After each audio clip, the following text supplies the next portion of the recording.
desert shimmered violet beneath twin suns. Heat rose in slow, transparent ribbons that bent the light until the horizon looked like it was breathing. Every surface, sand, wreckage, his armor, glowed faintly blue from the radiation haze that blanketed this world. Lieutenant Aaron Vance stumbled through the wreck of his shuttle, the sand clutching at his boots like fingers. The air was sharp, metallic. Smoke curled from the torn fuselage behind him, twisting into the endless violet sky. He should have been dead, half his squad was, but somehow he'd crawled out of the debris with only a cracked helmet and a fading signal beacon. He heard a sound then. Faint, fragile, a breath. At first he thought it was his own. Then he turned, squinting through the glare, and saw her lying in the sand. She wasn't human.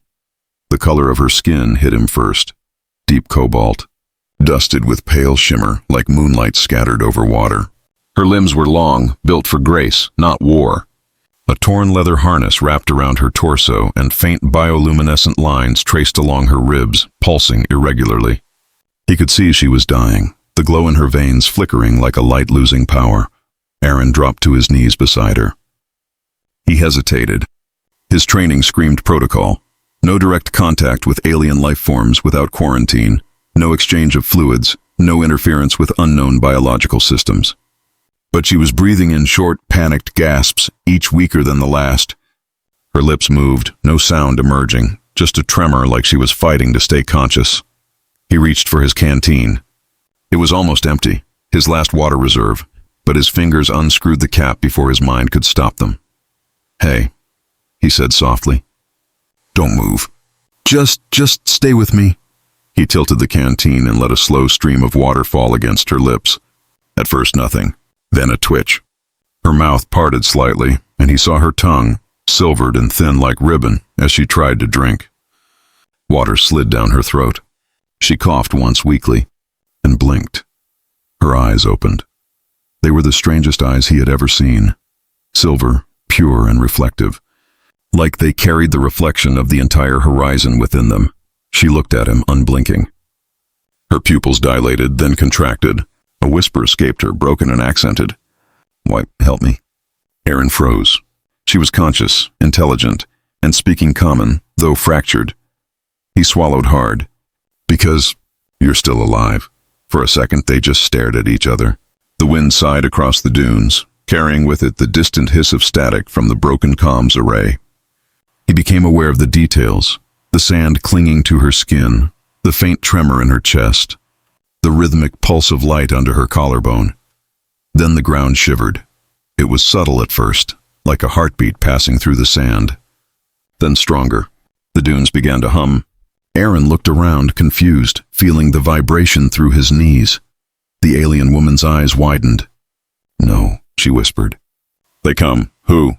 he asked, rising slightly. "My kin," she said, her voice breaking. "They will see you. Touching me, is that bad?" But she didn't answer. Her breath hitched. She tried to sit up, but her strength failed her. Aaron reached to steady her, but she flinched back, not from fear, but from something like shame. Her glowing hand hovered between them, trembling. A sound came from the horizon, low, rhythmic, and ancient. Drums or engines? Aaron turned. Through the heat haze, shapes began to form. Tall figures, armored in living metal that glimmered under the suns. They moved in perfect unison, neither rushing nor slowing, like part of the desert itself. The alien girl tried to stand. Her legs gave out. He caught her again, this time without asking, and she didn't resist. Her skin was cool, almost cold.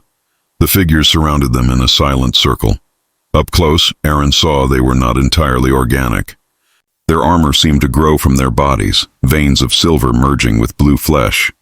Their eyes glowed faintly, same silver as hers. One of them stepped forward, taller than the rest, with markings etched along his chest plate that pulsed like circuitry. He spoke, his voice a resonant echo that seemed to vibrate through Aaron's bones. "You gave her life water," Aaron blinked. "She was dying." The alien looked down at the woman, then back at Aaron, expression unreadable. "You do not understand what you have done." Aaron took a cautious step back, raising his hands. "Listen, I didn't mean any harm. She breathes because of you," the alien said. "And because of that, your lives are now one," Aaron frowned. "What What the hell does that mean? Before the leader could answer, the girl stirred weakly. Her voice was soft, strained, but filled with emotion. Don't fight them, she whispered. It's already done. Done? What's done? The leader turned toward the others and raised one hand. Instantly, the circle shifted. Each warrior lowered to one knee. Their weapons, long, narrow spears made of light and alloy, glowed and hummed in unison. Aaron felt something change in the air. The sand vibrated harder. The world seemed to hum. The leader spoke again. The bond is sealed. The human has given life to the blood of Vailnara. He is now marked by our covenant. Aaron's mouth went dry. Marked? I don't even know what that means. The alien woman opened her eyes again, meeting his gaze. Her silver pupils quivered. It means you cannot leave, she said faintly. And neither can I. For a long moment, no one spoke. The wind dropped. Even the wreckage behind them fell silent, as if the desert itself were holding its breath. Then the leader reached out a hand. Aaron stiffened. The alien's palm hovered inches from his chest. A faint glow spread outward, soft at first, then brilliant. Aaron gasped. His skin burned cold. Through the torn plate of his armor, he saw light crawling up his veins, tracing the same silvery pattern that marked the girl's body. It shimmered, then faded beneath his skin, leaving behind only a faint pulse at his wrist. When he looked up, the leader's eyes were calm, almost sorrowful. The marking chooses. It cannot be undone. Aaron stepped back, his pulse racing. Hold on, you can't just... But the warriors had already turned away, lifting the girl gently from the sand. She didn't fight. Her eyes lingered on him, something like apology flickering there, and then they carried her toward the horizon, into the dunes that glowed faintly under the twin suns. Aaron tried to follow, but the leader blocked his path. Your steps are bound to hers, the alien said quietly. If she lives, you live. If she dies, your heart will stop with hers. He stared, disbelief breaking into fear. That's insane. The leader tilted his head slightly. Perhaps. But the bond is older than reason. Older than your kind. Aaron clenched his fists, breath sharp. The pulse in his wrist beat harder, synchronized with a faint echo, like another heartbeat not his own. He looked toward the horizon where they were carrying her. He could feel her, distant but alive. The leader gestured toward the wrecked shuttle. You will follow. She will call for you when she wakes. The tribe will decide if you are worthy to remain among the marked. And then they left him, alone with the dying light. He stood there for a long time, staring after them, dust curling around his boots. The hum in his wrist would not fade. When he pressed his fingers to his pulse, he could feel the alien rhythm thrumming beneath his own. He didn't understand it, but he knew one thing. Something had changed inside him. He turned back toward the wreck, gathering what gear he could salvage. His helmet was cracked, comms dead. Night was falling fast. The sky bled from violet to deep indigo, and stars began to appear. Too many, too close. He found shelter near a rock formation and set up a weak perimeter beacon. As he sat beside the faint blue light, exhaustion creeping in, he touched the spot on his wrist again. It pulsed once, steady, rhythmic, matching his breath. Then another pulse followed. Not his. He froze. Somewhere out in the desert she was alive. And somehow, impossibly, he could feel it. He tried to shake the thought away, but the sensation persisted, a soft echo in his veins, like someone whispering beneath his skin. He stared out across the dunes toward the direction they'd gone. Faint blue lights shimmered in the distance, their encampment perhaps, or something else entirely. The night wind carried a low hum, almost like singing. Aaron rubbed a hand over his face. He should rest, should focus on survival. But every time he closed his eyes, he saw her face again, the shimmer of her eyes, the way her fingers had clutched at his sleeve before they took her. He could still hear her voice. You're already marked. Hours passed. The desert shifted. The stars turned. He woke to a sound, a rhythmic pulse coming from his wrist. The mark glowed faintly beneath the skin, synchronized with the distant hum of drums. He stood. The sound came from the dunes beyond. The alien camp. He should stay put. But something deep inside him, a pull that wasn't logic, dragged his steps forward. Each footfall sank into the sand, guided by the rhythm inside him.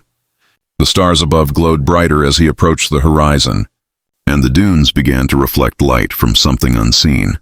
When he crested the last ridge, he saw it. The alien city, or what passed for one, was not built but grown. Spires of translucent crystal rose from the sand like frozen lightning. Pools of bioluminescent water dotted the valley, each surrounded by figures kneeling in prayer. The air shimmered with particles of light, moving like embers in an invisible current. And at the center, surrounded by her kin, lay the alien girl, immersed in one of the glowing pools. The water pulsed in time with her heartbeat. Aaron watched from the shadows, his chest tightening. Every pulse in his wrist matched the rhythm of the pool. When she inhaled, he felt air move in his own lungs as though they shared breath. He didn't understand it. He didn't need to. All he knew was that he couldn't leave her there. One of the warriors noticed him, their eyes flaring in recognition. Several turned. The leader stepped forward again, expression unreadable. "You feel the bond," he said simply. Aaron didn't deny it. "What happens to her now?" "She must live or both of you will die," the leader said. "You gave her life.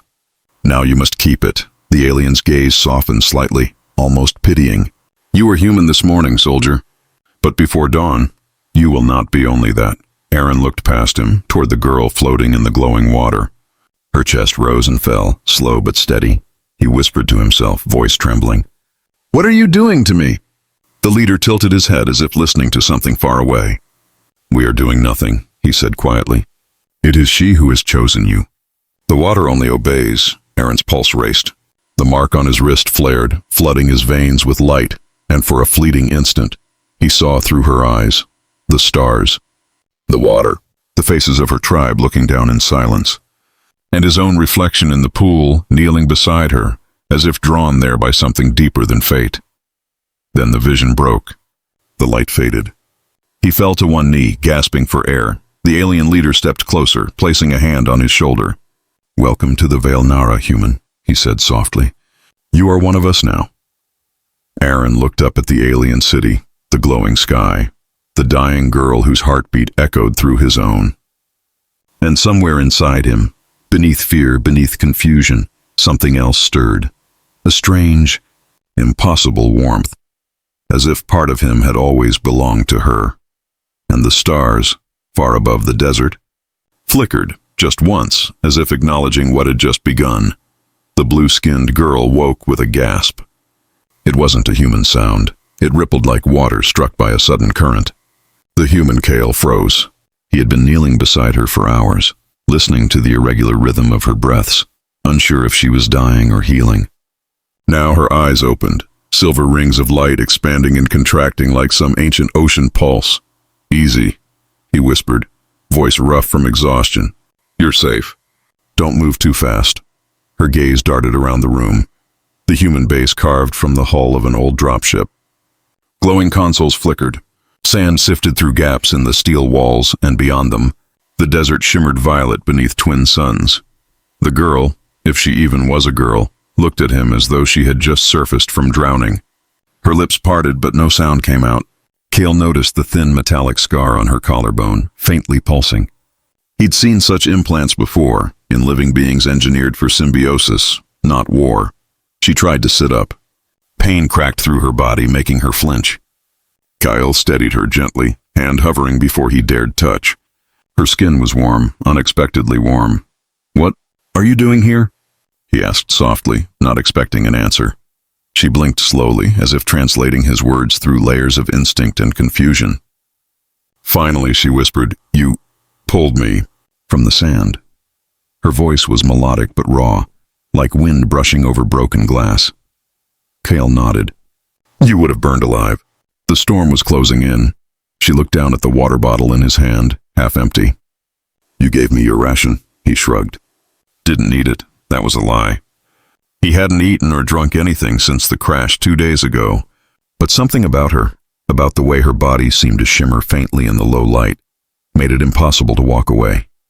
She pressed her palm to her chest over the faintly glowing scar. "You should not have touched me," she said, almost trembling. Kyle frowned. "I wasn't going to let someone die in front of me." Her eyes widened, luminous with something like fear or awe. "Then you are marked." "Marked?" She touched her neck. where a thin filament of light now shimmered beneath the skin. It extended faintly toward him, like a thread of mist connecting them. Cale stepped back, startled. "What the hell is that?" "Bond thread," she murmured. "It happens when my body recognizes a savior." The word savior made him uneasy. No. I'm not your savior. But the thread pulsed, once, twice, and Cale felt something inside him shift, like gravity had changed direction. Outside, the alien desert hummed with quiet life. The twin suns hung lower now, drenching the horizon in red-violet haze. Cale moved to the open hatch, letting the wind wash over him, trying to clear his thoughts. He could hear her breathing behind him, steady now, alive. But what did she mean, marked? His comm device was fried. No contact with command, no ship coming. Just him, the broken pod, and the alien who claimed he was. "Bound, you're from the Veil," he said after a long silence. "Aren't you?" She didn't answer at first. He turned. She was watching the horizon through the cracked window, eyes distant, as if remembering another world entirely. "Yes," she said finally. "We are the Veilborn," Cale nodded slowly. "You attacked the mining colony at Vega 9. Her gaze sharpened. "You burned our rivers first." He had no answer. He'd been part of the human defense forces, trained to fight the Veilborn if they ever crossed into Terran territory. But standing here, watching one struggle to breathe, her skin glowing faintly in pain, none of it felt like the war he knew. "You shouldn't be alive," he said quietly. "None of your kind survived the orbital strike." She gave a ghost of a smile. "I hid in the water. The heat spared me, until you dragged you out," he finished. She nodded once, her silver eyes studying him with unnerving calm. And so the thread formed. For the rest of the evening, silence filled the room like mist. Cale repaired the power relay with shaking hands while she watched, too weak to stand. Occasionally she'd tilt her head, asking in her language, half words, gestures, what he was doing. He'd answer simply, more to fill the air than anything. The air smelled of metal, salt, and alien ozone. By the time the lights flickered back on, night had fallen outside.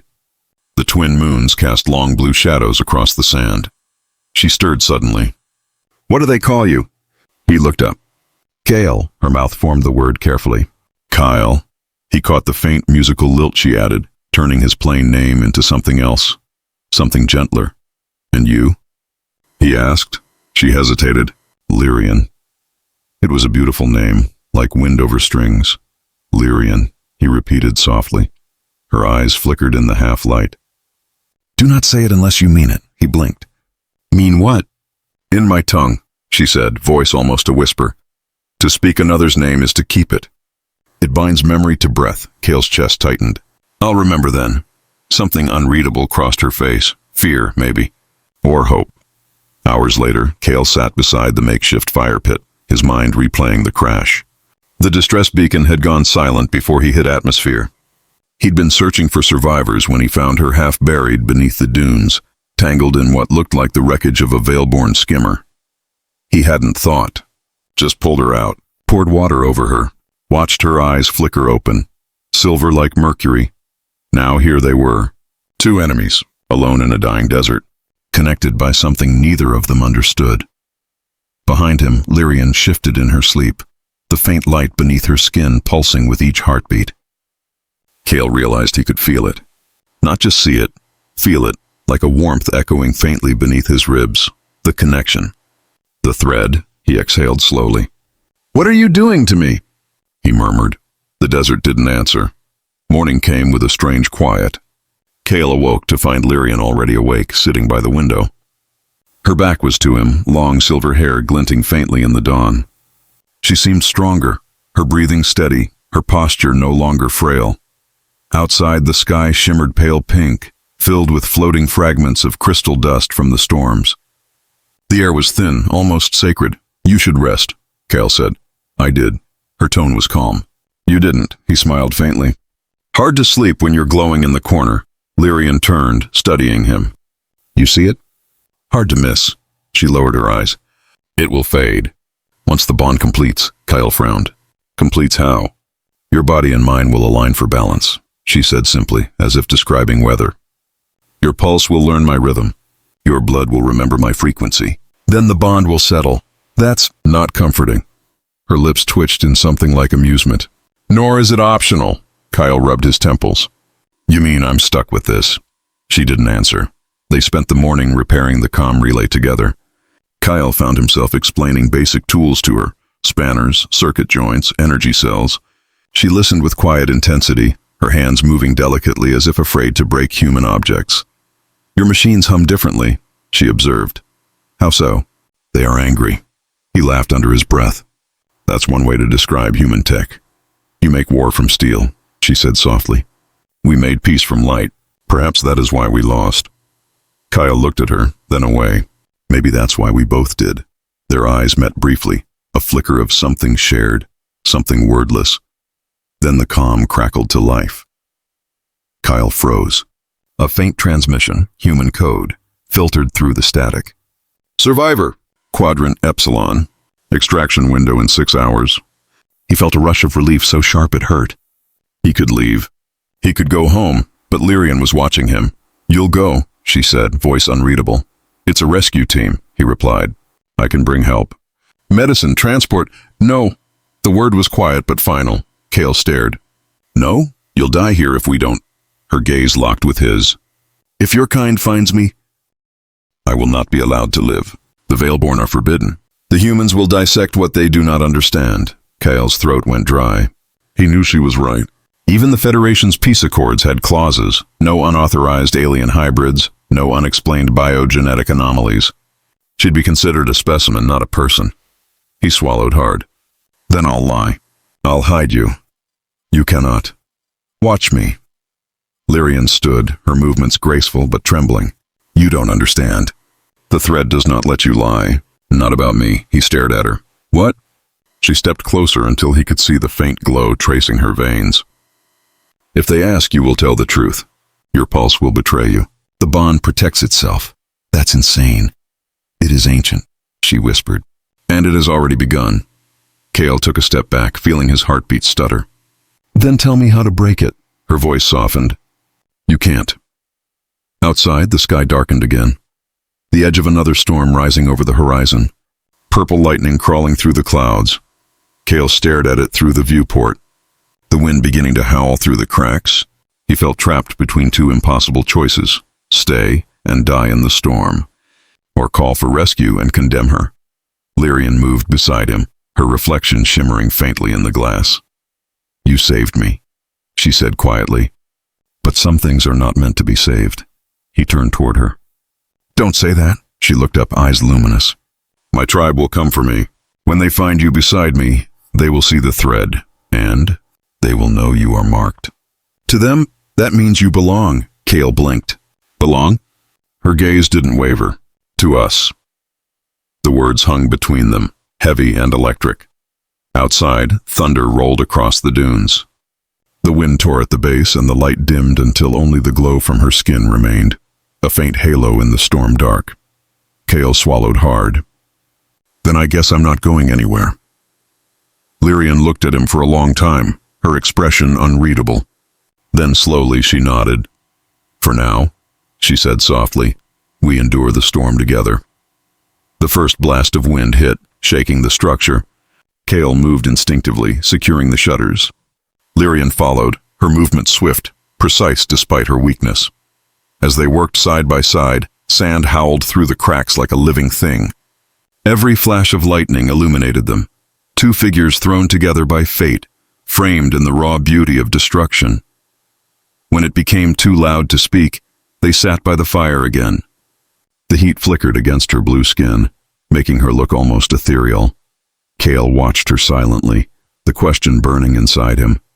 What happens? If your tribe finds us? She looked into the fire. Then they will test your worth, he frowned. Meaning? Her silver eyes lifted to his. Meaning you will fight. Not to kill, but to keep. To keep what? Her voice dropped to a whisper. Me. Lightning flared again, white, blinding, eternal, and in that instant, Kale understood.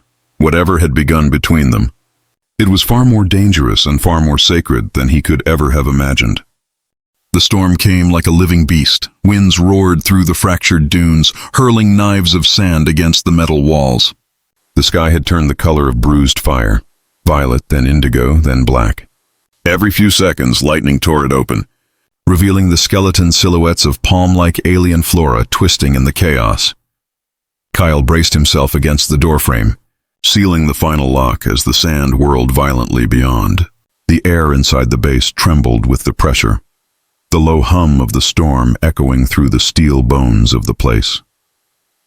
Behind him, Lyrian stood with her back to the flickering wall lights. Her hair moved faintly in the static. Every flash of lightning made the silver tattoos along her arms shimmer, like constellations across her skin. "It's not just weather," she said quietly. Cale turned. "What do you mean?" Her gaze followed the storm outside. "The Veilborn never let their fallen die unguarded. When one of us forms a bond, the tribe feels it. They come through the storm to reclaim what's theirs. You're saying the storm is them?" She nodded once. Their approach. Cale's stomach tightened. "So this is a rescue mission? To them, yes." Her tone darkened. "To you, it may not be." The floor shuddered. The temperature dropped. Somewhere outside, something massive shifted through the sand. Cale's instinct screamed to grab his rifle. But the moment he did, Lyrian looked at the weapon like it was a wound opening. "They will see your fear through me," she said. "The bond carries truth, Cale. You cannot hide what you feel." "Then they'll know I'm terrified," he muttered. Her lips curved faintly, but not unkindly. "Good. They will see your heart before your weapon." He set the rifle down. The room glowed faintly from the blue fire pit they'd built earlier, its light catching the dust motes swirling through the air. Cale could hear his own breathing, ragged and human, against the deeper hum of the storm. Then slowly, through the roar outside, came another sound, a low, resonant hum, too deep to be wind. It vibrated through the walls, through his bones. A frequency that didn't just fill the air, it spoke to it. Lyrian's eyes widened. "They're here." The wall nearest the dunes began to glow from the outside, blue light spilling through cracks like veins of molten glass. Cale stepped back as the sand peeled away, carved by unseen energy. And then, figures emerged. They moved like shadows through lightning, tall, lean, radiant. Veilborn warriors. Their armor shimmered as if made of the storm itself. Eyes like Lyrian's, silver, endless, glowed beneath organic helmets. Cale counted 5, maybe 6. He glanced at Lyrian.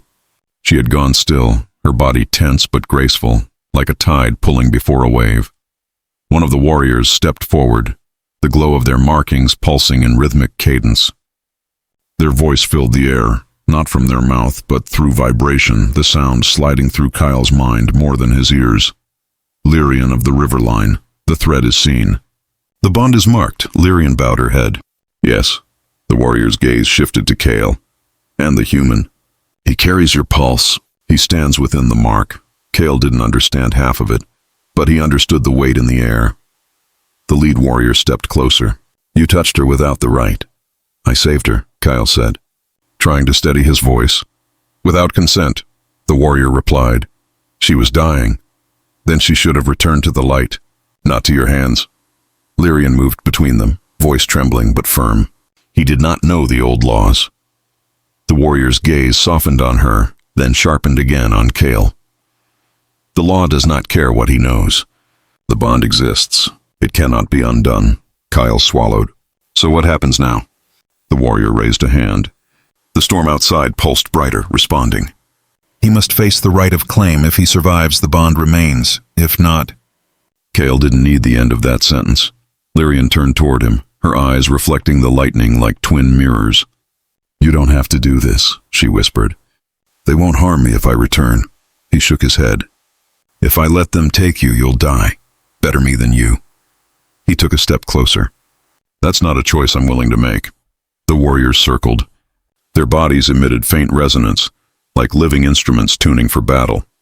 The lead one gestured, and the storm bent inward, sand lifting, swirling into a dome that sealed the world away. The base, the dunes, the sky, gone. Only Cale, Lyrian, and the glowing Veilborn stood in the eye of a storm that sang. Lyrian moved to the side, pain flickering across her face. "Don't fight them with anger. They feel your intent. They mirror it. You must fight with truth." "Truth?" Kale gritted his teeth. I don't even know what that means here. Then find it, she whispered. The lead warrior advanced, twin energy threads extending from their wrists like whips of light. Kale grabbed a metal pole from the wreckage, instinct overriding fear. The pole hummed faintly, the storm's energy vibrating through it. The warrior struck first. A lash of blue light cracked the air, missing Kale's face by inches. The heat singed his cheek. He ducked, rolled, sand exploding beneath him. The sound was alien yet symphonic, each movement of the Veilborn like a note in a terrible melody. Kyle swung the pole, deflecting one lash, then another. Sparks flew where steel met light. The warrior didn't tire. They moved like flowing water, relentless. Kale's muscles burned. His lungs felt like fire. Every breath dragged against the dry electric air. Then, something shifted. The bond. He felt a surge of warmth through his veins. Lyrian's heartbeat, strong, urgent. Her emotions bled into him. Fear, hope, something deeper. Her voice inside his mind, you're fighting wrong. Don't fight to survive. Fight to understand. Kale's breath slowed. He stopped reacting, started feeling. The warrior's rhythm, the pulse of their strikes, wasn't random.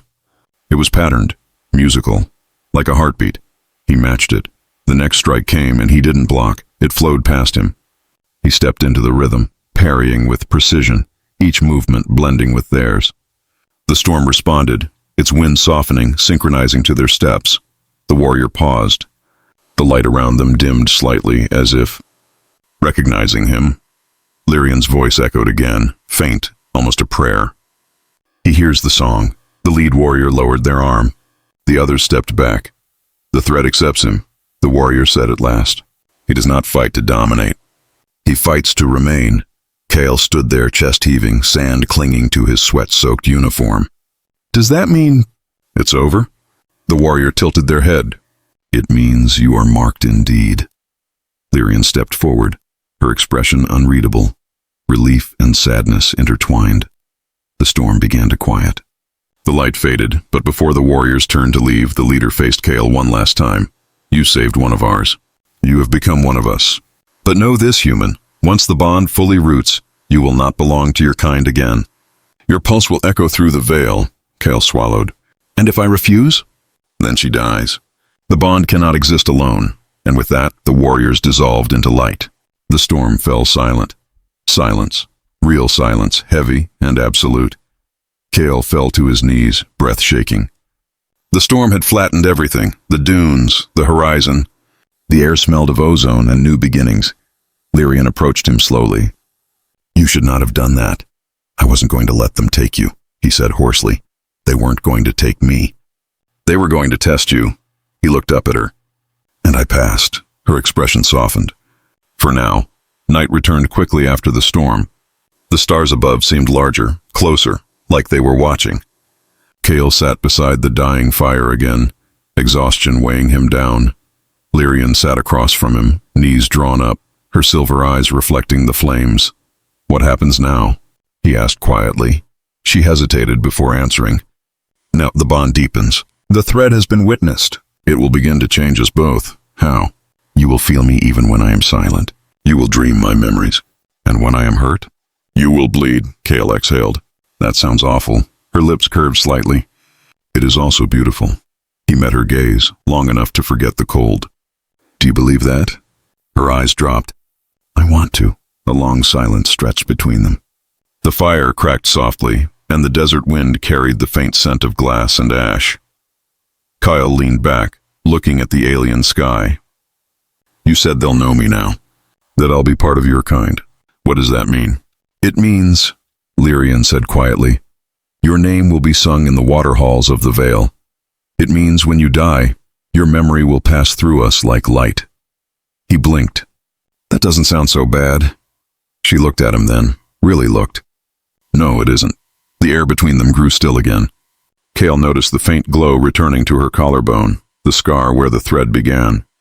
It pulsed softly and he felt an echo inside his own chest. You feel that too? He asked. Yes.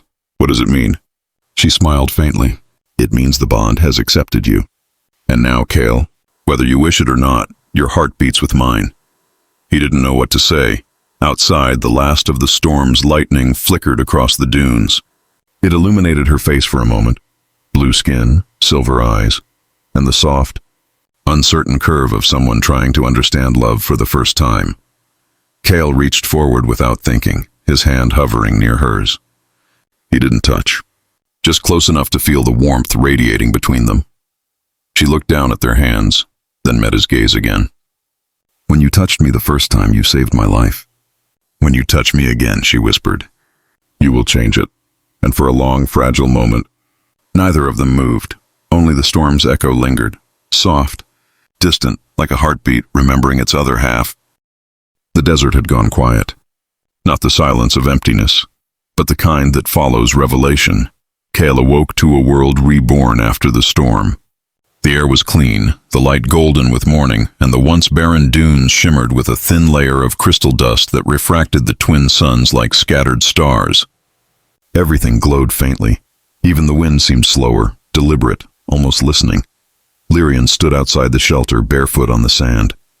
The blue of her skin shimmered against the orange light, her silver eyes half closed, breathing the world like someone remembering a song.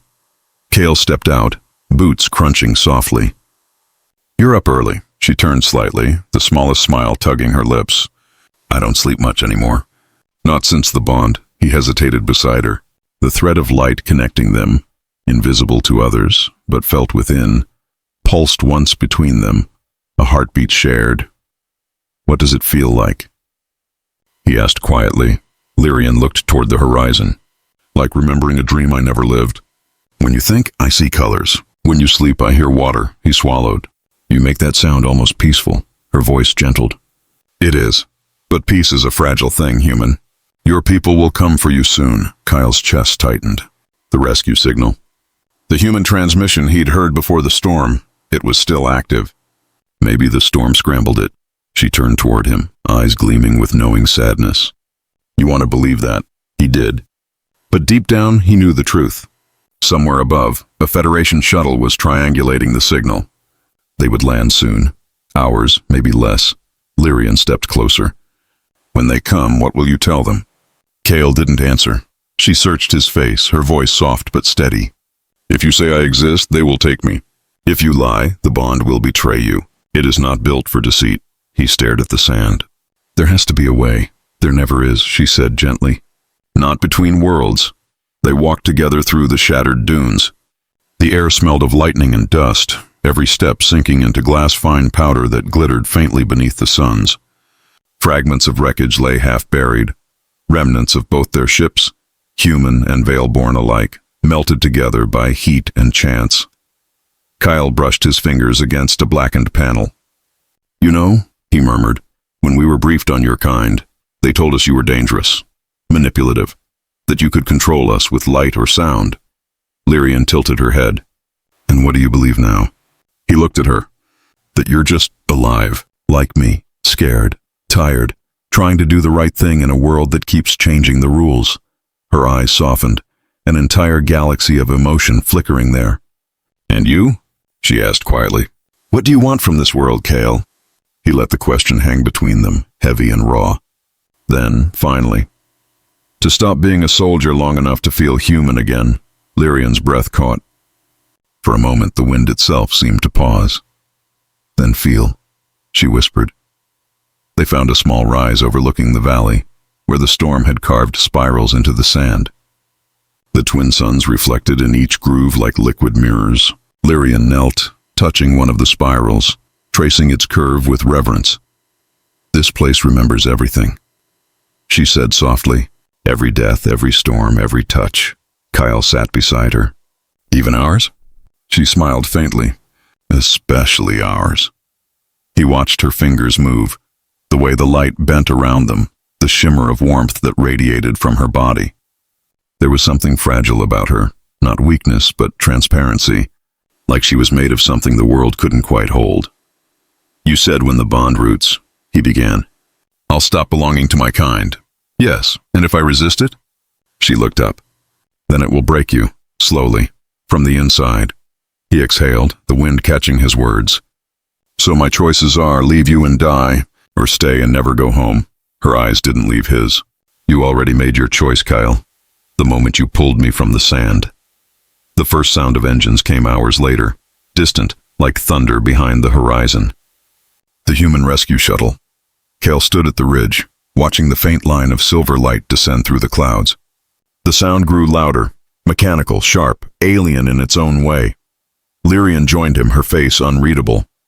"They're close," he nodded. His chest felt hollow.